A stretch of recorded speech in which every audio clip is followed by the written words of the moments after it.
Welcome to my YouTube channel. आज है lecture number 10 magnetostatic chapter 5 का टॉपिक है हमारे पास वेक्टर पोटेंशियल। इलेक्ट्रोस्टैटिक में हमारे पास जो पोटेंशियल था वो क्या था, स्केलर, और मैग्नेटोस्टैटिक में हमारे पास क्या है, वेक्टर। किस तरह से, अब जब हम इलेक्ट्रोस्टैटिक में सबसे पहले देखेंगे तो इलेक्ट्रोस्टैटिक में हमने कहा था कि कर्ल ऑफ इलेक्ट्रिक फील्ड हमारे पास क्या होता है, ज़ीरो। अब इस इक्वेशन को हमने नेम दे दिया इक्वेशन 1।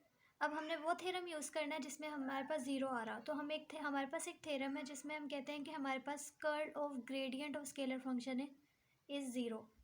अब उससे पहले कर्ल और ग्रेडियंट क्या होता है, जब हम किसी वेक्टर का क्रॉस प्रोडक्ट लेते हैं किसी वेक्टर के साथ तो वो चीज़ क्या होती है, डेल क्रॉस एफ, तो वो चीज़ होती है हमारे पास कर्ल।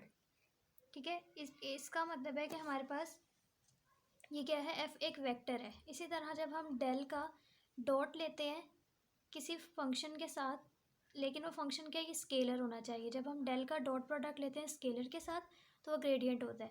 वैसे तो ये चीज़ हमने फर्स्ट चैप्टर में पढ़ी थी डिटेल में, तो ये वैसे ही बता दिया कि कर्ल क्या होता है और ग्रेडियंट क्या होता है। तो अब हमने कहा कि हमारे पास एक थ्योरम है जिसमें हम जो we state that curl of gradient of scalar function is zero. Curl क्यों लिखा है, क्योंकि क्रॉस प्रोडक्ट आया है। अब curl of gradient, del F आ गया, मीन्स के चीज़ क्या है, ग्रेडियंट। जब डेल स्केलर के साथ हो रहा हो तो हम उसको ग्रेडियंट बोलते हैं, इज इक्वल्स टू ज़ीरो। इस इक्वेशन को हमने कह दिया इक्वेशन नंबर 2। फिर अब हम कहते हैं कि इक्वेशन 1 से और इक्वेशन 2 से अब हमें क्या पता लगा, देखो, from equation 1 and 2 we can say that electric field is a gradient of any scalar function. किस तरह से, अब इन दोनों को कंपेयर करेंगे तो हमारे पास क्या आएगा कि इसकी जगह डेल डेल क्रॉस क्रॉस ई की जगह क्या आ गया, डेल एफ। इसका मतलब ये चीज़ क्या थी, ग्रेडियंट। इसका मतलब इलेक्ट्रिक फील्ड क्या है, ग्रेडियंट है किसी भी स्केलर फंक्शन का। एफ कोई भी स्केलर फंक्शन है। अब वो स्केलर फंक्शन हमारे पास क्या है, वी। ठीक है, तो हमने कहा कि हमारे पास ई जो है वो डेल एफ के है और एफ कोई भी स्केलर फंक्शन था। हम कहते हैं कि हमारे पास एफ जो है वो क्या है, वी है। तो from equation 1 and 2 we can say or write electric field as a gradient of any scalar function. इन दोनों इक्वेशन से हम इसको इस तरह से लिख सकते हैं। और ये स्केलर फंक्शन हमारे पास क्या होता है, स्केलर पोटेंशियल हम इसको बोलते थे। तो इलेक्ट्रोस्टैटिक में क्या था, स्केलर पोटेंशियल। अब मैग्नेटोस्टैटिक में देखते हैं। मैग्नेटोस्टैटिक में क्या चीज़ ज़ीरो होती है, divergence. Divergence of magnetic field is zero. अब हमारे पास एक थ्योरम है, we state that divergence of curl of vector field is always zero. तो डॉट आ गया तो हमने डाइवर्जेंस ली, और ये चीज़ क्या होती है, कर्ल किसी भी वेक्टर का, वो होता है ज़ीरो। अब इक्वेशन 1 और 2 से देखो, डेल डेल डॉट डॉट, तो बी किसके इक्वल हुआ, डेल क्रॉस एफ के। तो B is equals to del cross F. F हमारे पास क्या है, कोई भी वेक्टर फंक्शन है, और हम कहते हैं कि वो वेक्टर फंक्शन हमारे पास क्या है, ए। तो from equation 1 and 2 we can write magnetic field as a curl of vector function. Cross है ना, तो कर्ल ऑफ वेक्टर फंक्शन। तो हम बी को कैसे लिख सकते हैं, डेल क्रॉस एफ, और एफ को हम कहते हैं कि वो वेक्टर फंक्शन ए है। A is known as vector potential. अभी जो वेक्टर पोटेंशियल होता है इसकी कोई फिजिकल मीनिंग नहीं होती। फिजिकल मीनिंग नहीं मतलब इसका कोई भी रिलेशन नहीं है वर्क और एनर्जी के साथ, क्योंकि ये वेक्टर पोटेंशियल है ना। जबकि इलेक्ट्रिक पोटेंशियल जो होता है ये हमारे पास, सॉरी, स्केलर पोटेंशियल जो होता है इसका फिजिकल मीनिंग है, इसका वर्क और एनर्जी के साथ रिलेशन होता है, क्योंकि ये स्केलर है। इसका कोई रिलेशन नहीं होता वर्क और एनर्जी के साथ। अब अगर इसकी कोई मीनिंग नहीं है, इसका मतलब ये नहीं कि पोटेंशियल की कोई फिजिकल मीनिंग नहीं होता। पोटेंशियल का मीनिंग होता है जब हमने दो पॉइंट्स के दरमियान पोटेंशियल निकालना होता है तब उसका फिजिकल मीनिंग होता है। वैसे वेक्टर पोटेंशियल का कोई फिजिकल मीनिंग नहीं होता। तो फिर हमने इसको यूज़ क्यों किया, हमने सिर्फ अपनी कैलकुलेशंस को ईजी रखने के लिए हमने इसका यूज़ किया है। जब हम अब मैग्नेटिक फील्ड निकालना एम्पेयर्स लॉ या बायर्ड्सवर्थ लॉ के अकॉर्डिंग मुश्किल भी हो सकता है, ठीक है, बहुत लंबा सोल्यूशन हो जाता है। तो हम सिंपल क्या करते हैं, ए कैलकुलेट कर लेते हैं वेक्टर पोटेंशियल, उसका कर्ल लेते हैं तो हमारे पास मैग्नेटिक फील्ड आ जाता है। सेम इसी तरह जैसे हमने इलेक्ट्रोस्टैटिक में अपनी कैलकुलेशंस को इजी करने के लिए हम स्केलर पोटेंशियल निकालते थे, फिर हम उसका डाइवर्जेंस ले लेते थे, डेल ले लेते थे, तो हमारे पास इलेक्ट्रिक फील्ड आ जाती थी। अब उसके बाद पॉइसन इक्वेशन। अब जब भी हमने जैसे ही यहाँ पे स्केलर पोटेंशियल निकाला था इलेक्ट्रोस्टैटिक में, हमने फ़ौरन टॉपिक पढ़ा था पॉइसन इक्वेशन का। तो इलेक्ट्रोस्टैटिक में पॉइसन इक्वेशन क्या थी, पॉइसन इक्वेशन हमारे पास आई थी गॉसेस लॉ से। गॉसेस लॉ किसके इक्वल होता है, del dot E is equal to rho over epsilon naught. E की वैल्यू पुट करेंगे, ई की वैल्यू क्या होती है माइनस डेल वी अभी निकाली है, is equal to rho over epsilon naught. तो पॉइसन इक्वेशन ये चीज़ इसके इक्वल थी ना, ये तो हमने पढ़ी हुई है। अब मैग्नेटोस्टैटिक में पॉइसन इक्वेशन किसके इक्वल होती है, मैग्नेटोस्टैटिक में हमारे पास एम्पेयर्स लॉ होता है, जैसे इलेक्ट्रोस्टैटिक में गॉसेस लॉ होता है। तो हमने from Ampere's law del cross B is equals to mu naught J. अब बी की वैल्यू अभी हमने निकाली, बी की वैल्यू क्या है, del cross A is equals to mu naught J. अब जब तीन वेक्टर्स आ जाते हैं, उनका क्रॉस प्रोडक्ट हो रहा हो, तो हम कौन सा रूल लगाते हैं, बैक माइनस कैप रूल। अब यहाँ पे ए बी सी इनको कर लो और बैक माइनस कैप रूल आप लोगों ने लगाना है, ठीक है। बैक कैप रूल हमारे पास ये होता है। अब इसमें हमारे पास ए क्या है, डेल है, बी हमारे पास क्या है, डेल है, ए क्या है, सी क्या है, सॉरी ए। तो यहाँ पे ए बी सी की जगह आप लोगों ने सारी वैल्यूज़ पुट करनी है, आपके पास ये वाला सोल्यूशन आएगा। अब इसमें हम कभी भी डेल क्रॉस डेल को डेल स्क्वेयर नहीं लिख सकते, ठीक है। ये भी चैप्टर नंबर 1 में हमने पढ़ा हुआ था। तो बेसिक बातें याद रखनी है कि लैप्लासियन हम डेल डॉट डेल को डेल स्क्वेयर लिख सकते हैं लैप्लासियन के अकॉर्डिंग। तो हम ये लैप्लासियन ऑपरेटर थे, इसलिए हमने यहाँ पे डेल स्क्वेयर लिख दिया। अब हमारे पास यहाँ पे डेल डॉट ए की वैल्यू नहीं है। अभी तक हम क्या निकाल रहे हैं, पॉइसन इक्वेशन। अब डेल डॉट ए की वैल्यू नहीं है हमारे पास। ये जो ए है ना, ये क्या था, वेक्टर पोटेंशियल। अब ये वेक्टर पोटेंशियल हमारे पास क्या होता है, इसको हम नॉन यूनिक बोलते हैं। नॉन यूनिक क्यों, क्योंकि इसकी यूनिक वैल्यू नहीं होती। इसकी हमारे पास ए की कोई भी वैल्यू हो सकती है, 1 2 3 एक कुछ भी वैल्यू हो सकती है। लेकिन ए किसके इक्वल था, यहाँ से अगर आप देखो कि बी की वैल्यू हमारे पास क्या थी, अभी पुट की है, डेल क्रॉस ए। अब यहाँ पे कोई भी वैल्यू पुट करो ए की, ठीक है। ए की नॉन यूनिक वैल्यू है ना, कुछ भी हो सकती है, कोई भी वैल्यू पुट करो, लेकिन वो इसके इक्वल आनी चाहिए, इस इक्वेशन को सेटिस्फाई करनी चाहिए, ठीक है। A is a non unique vector, A have many values but it must satisfy the equation del cross A is equals to B.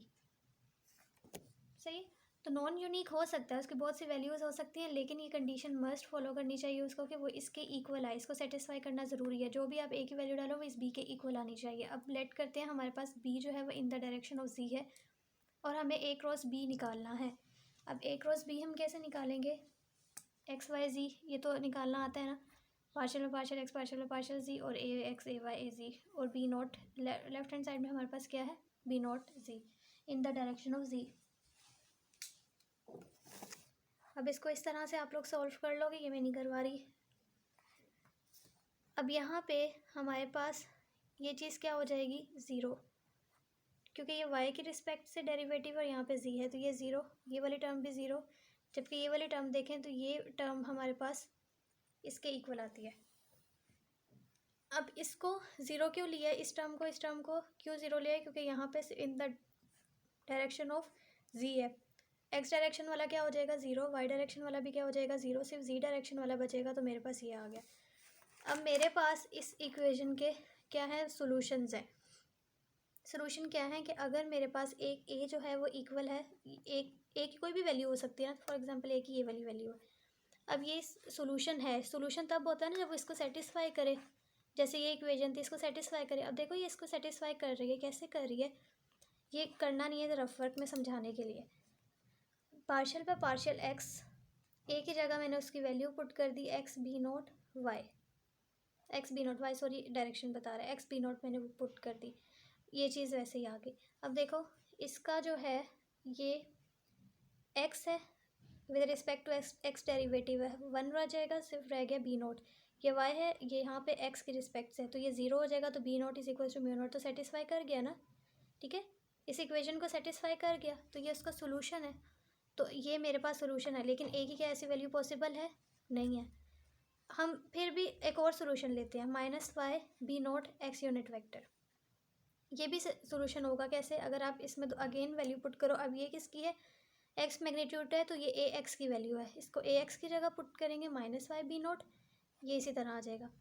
अब देखो इसका एक्स की रिस्पेक्ट से वाई का है, तो ये ज़ीरो, यहाँ पे B naught is equals to B naught, तो ये भी मेरे पास सोल्यूशन आ गया। तो ये दो मेरे पास क्या है, एक ही सोल्यूशन है।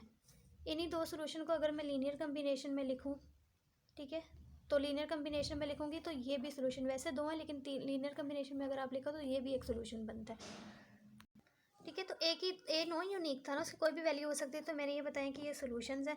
अब अगर मैं कहती हूँ कि ए जो है वो नॉन यूनिक है, तो इसका मतलब हम कोई भी वैल्यू ए की चूज़ कर सकते हैं ना, उसकी कोई एक स्पेसिफिक वैल्यू तो नहीं है, वो यूनिक तो नहीं है, वो तो नॉट यूनिक है। अगर वो नॉट यूनिक है तो हम कोई भी वैल्यू चूज़ कर सकते हैं। सेम इसी तरह अगर हम ए की कोई भी वैल्यू चूज़ कर सकते हैं तो हम del dot A divergence of A की भी कोई भी वैल्यू चूज़ कर सकते हैं, क्योंकि अगर हमारे पास ये चीज़ अगर हम देखें तो ये क्रॉस के बारे में बता रहा है, डेल के बारे में हमें कोई इन्फॉर्मेशन नहीं दे रहा, डेल डॉट के बारे में इन्फॉर्मेशन नहीं दे रहा, तो हम फ्री हैं to choose del dot A. तो हम सिंपलेस्ट वन चूज़ करेंगे, तो हम डेल डॉट ए वो चूज़ करेंगे, ज़ीरो से ज़्यादा सिंपलेस्ट क्या हो सकता है, तो हम डेल डॉट ए को ज़ीरो चूज़ करेंगे। इस चीज़ को डेल डॉट ए को ज़ीरो चूज़ करना ये गॉज फ्रीडम और गॉज चॉइस भी कहलाता है, लेकिन अभी तक यहाँ तक ठीक है। इसके बारे में सिर्फ ये पता करना है कि इस चीज़ को हम गॉज फ्रीडम भी बोलते हैं। अब डेल हमने ये वाली चूज़ कर ली है, तो हम इस वैल्यू में क्या पुट करेंगे, डेल डॉट ए को ज़ीरो पुट करेंगे। जब हमने ज़ीरो पुट किया तो हमने जो इक्वेशन 5 नंबर दिया हुआ था वो इक्वेशन हमारे पास सिंपल इसमें पुट किया ज़ीरो, ये इक्वेशन की फॉर्म बन जाएगी। तो del square A is equals to mu naught J, ये हमारे पास क्या है, हमारी पॉइसन इक्वेशन आ गई है। ठीक है, जे भी एक वेक्टर क्वांटिटी है ना। अगर जे एक वेक्टर क्वांटिटी है तो हम इसको x y z in term तीनों टर्म्स में लिख सकते हैं। तो अगर हम इस चीज़ को पॉइसन इक्वेशन को इन टर्म ऑफ एक्स लिखें तो ये आएगा, वाई लिख सकते हैं सिमिलरली इन टर्म ऑफ जी लिख सकते हैं। तो ये हमारे पास सारी पॉइसन इक्वेशंस हैं पोटेंशियल ए वेक्टर की। ठीक है, तो मैग्नेटोस्टैटिक में पोटेंशियल वेक्टर की पॉइसन इक्वेशन ये होती है ये। अब उसके बाद हम कहते हैं कि इलेक्ट्रोस्टैटिक में स्केलर पोटेंशियल हमने किसको कहा था, वी को। अब उसकी वैल्यू क्या होती है हमें वो देखनी है। ठीक है, या आप ये लिखोगे कि स्केलर पोटेंशियल ये होता है, या फिर आप इसको ये भी बोल सकते हो कि जो पॉइसन इक्वेशन होती है वो हमारे पास ये थी, और इस पॉइसन इक्वेशन का सोल्यूशन जो होता है वो ये है। ठीक है, या सिंपल ये कह लो कि आपके पास जो स्केलर पोटेंशियल होता है वो किसके इक्वल होता है। ये चीज़ ये तो हमने इलेक्ट्रोस्टैटिक में पढ़ी है ना। अगर हम इन टर्म ऑफ वॉल्यूम निकालें तो 1/4πε0 rho over r d tau prime होगा। ठीक है, या ये हो सकता है, और हम इसको कैसे लिख सकते हैं, और हम इससे ऐसे भी लिख सकते हैं 1/4πε0 को अंदर ले जाओ तो रो ओवर ε0 आर डी टाउ। ठीक है, अब हमने मैग्नेटोस्टैटिक में वेक्टर पोटेंशियल की वैल्यू देखनी है। वेक्टर पोटेंशियल की वैल्यू ये हम एनालॉजी से बनाते हैं। ठीक है, इसको देखते हुए ये बनाते हैं, वेक्टर पोटेंशियल हमने निकाला है। फिर हमारे पास मैग्नेटोस्टैटिक में हम या तो ये लिखते हैं कि हमारे पास वेक्टर पोटेंशियल की वैल्यू ये, या फिर हम ये भी कह सकते हैं, कुछ बुक्स में ये भी लिखा होता है तो कंफ्यूज नहीं होना, इसलिए दोनों बता रही हूँ कि in term of vector potential भी, या फिर पॉइसन इक्वेशन ये है और उस पॉइसन इक्वेशन ये थी ना, और इसका सोल्यूशन हमारे पास ये आता है A is equal to 1/4πμ0 J d tau over r. अगर हम इसको सरफेस के लिए लिखेंगे तो जे की जगह के आ जाएगा सिंपल, और इसकी जगह ए, और लाइन के लिए लिखेंगे तो यहाँ पे आई आ जाएगा और डी एल प्राइम। ये जो सारे हमने पोटेंशियल्स निकाले हैं ना, इसकी एक कंडीशन है, और वो कंडीशन क्या है, ये this is for finite potential. ठीक है, सिर्फ और सिर्फ फाइनाइट पोटेंशियल करंट के लिए, इनफाइनाइट के लिए कुछ भी नहीं है। तो I hope you understand this lecture. Thank you so much for watching. अगर वीडियो पसंद आई तो वीडियो को लाइक करना मत भूलिएगा। अल्लाह हाफिज़।